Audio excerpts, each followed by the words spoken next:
এই সামিরা সারা বাংলাদেশকে চ্যালেঞ্জ করেছে। সেই সামিরা চ্যালেঞ্জ মাননীয় আদালত একাই গ্রহণ করে দেখিয়ে দিয়েছেন যে এটা সম্পূর্ণ পরিকল্পিতভাবে ছিল। 29 বছর পরে 30 বছরে পা রাখার মতোই এটাকে থেকে রায় দেওয়া হয়েছে। আমার কথা হচ্ছে, আমার ভাই আসামিরা কেন এখন পর্যন্ত বাইরে জবাব চাই। এই জবাব কে দিবে? আর যদি একটা সালমান শাহ ভক্ত যদি নিজের জীবন্ত দেয়, তার জন্য দায়ভার আপনাদেরকে নিতে হবে।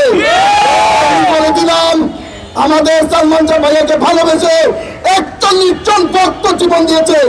সারা ওয়ার্ল্ডের ভিতরে কোন ভক্ত এরকম নিজের জীবনটাকে উৎসর্গ করে দেয়নি।